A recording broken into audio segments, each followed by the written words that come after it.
Howdy, lieutenants and economists. The most volatile, evil, disgusting things on the planet, humans. If you have a video request, you can always go to assholeconsulting.com. Yeah, I am gonna charge you, kids. And that is the importance of not fucking up. You are such an asshole!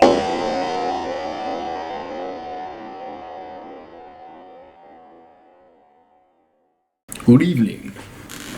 From the guns of Navarone, Anthony Quinn. I think it was David Nims running around with this machine gun, and all of a sudden he turns the flashlight, and there's Anthony Quinn with his pipe. Was it a pipe? Pipe. He pulled the trigger and said, "Good evening." Great movie, The Guns of Navarone. None of you kids have seen it. Oh, we watched that. That's before my time. I was 61, 62. Great movie. You're looking for something to do tonight, get Guns of Navarone. You recently discussed one of your videos that the United States could be headed to another recession in the next 12 months. I did not say, it could. It could happen tomorrow. It could. Anything could happen. Off the top of your head, you said it could be like the early 90s savings and loan recession as far as severity is concerned. It was a little bit worse than the dot-com downturn, and at its worst involved an unemployment rate fully double the current U.S. unemployment rate, from a little under 4% to a little under 8%.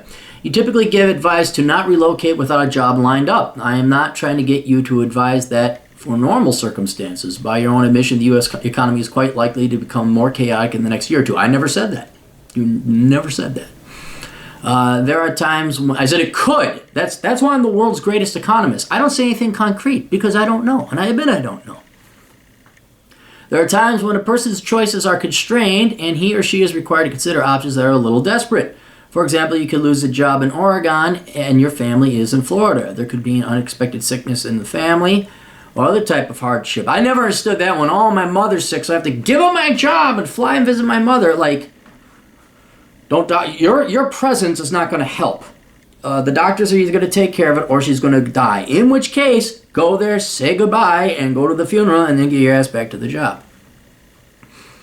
My father's sick, so I had to give up everything and go back there and sit at the edge of the bed and do what? For those in the circumstance of relocation without a job lined up and likely not knowing more than a handful of people in their respective areas pressured on them, what advice do you have? Let me reread this. For example, you go to unexpected. For those in the circumstance where relocation without a job lined up and likely not knowing more than a handful of people in the prospective area is pressured on them, what advice do you have? Well, are you know a handful of people? That's better than going no place at all.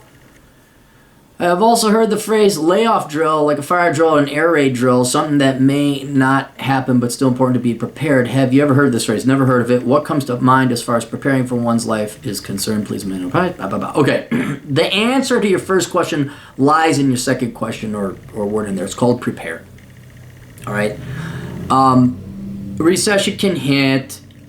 Whatever. Your ma's sick. You got to go home. You find out that the CFO was embezzling and you got laid off, and you got to be prepared. And so what I would do is you have what I call the micro fuck you fund. Some people call it an emergency cash reserve. Industry standard is 3 months cash on hand. I would say 6, because you know how those HR people love to interview 8 times for a job that pays $10 an hour. So I would say have 6 months of emergency cash on hand. So you're not desperate. So you don't have to move back to your folks in Wichita. Right? The second thing is you are always applying for other jobs. I've said this many times. You have several part-time jobs throughout the life of a man and a woman. One is you're at the gym. 2 is you're applying for jobs. You're always applying for jobs. A third thing is you have multiple sources of income. Heck, let's go last week. Last week, 1, 2, 3, 4. I had 6 sources of income. Okay, 1 went away. Some dick would get by. But it went away. Oh darn! I only got 5 sources of income left, and I'm going to be writing another book. So that'll just add to one of the current sources of income. But that is probably the number one thing, is to have multiple sources of income. Heck, back when Out of college, I taught ballroom dance, I worked security, and I had my regular daytime job. Boss got lippy, started telling me, hey, I know 5 divided by 2.5 is 2, but I need that number to be 6, and we're going to approve someone with a credit score of 410 if you know you're not a team player. I'm out of here, gone. You don't have to tolerate the psychological health alone, the security that comes from having multiple sources of income. So it doesn't matter if you lose your daytime gig. You can get by on pulse control. Pulse. What is it? You're not warping. It's on pulse control or pulse energy. What was it? It's a Star Trek or maybe a naval term. You can get by. You got enough that you're not going to starve. You'll be all right.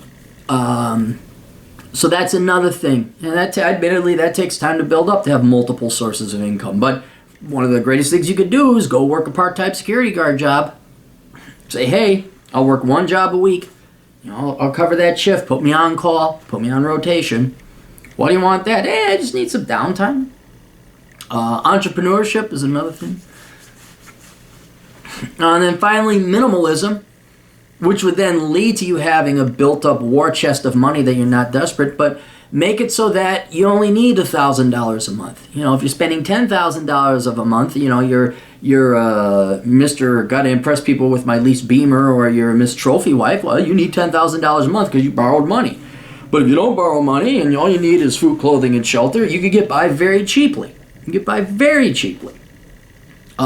So it's preparing for getting laid. Look, I got news for everybody here. Unless you're particularly old and on the verge of death, all of you will get laid off. And all of you will experience at least one recession. All right? So why? It's insurance. It's common sense. It's logic. 7 years of feast, 7 years of famine. Prepare. Don't sit there with $0 in your checking account, partying it up every night, and then living paycheck to paycheck and having a leased car and a house you can't afford, and all of a sudden you lose your job and you're totally screwed. Right? Don't wait for it. Prepare for it.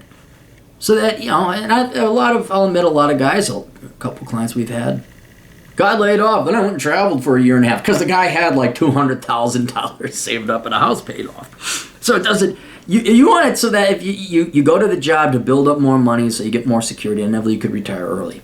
You get the ultimate FU position.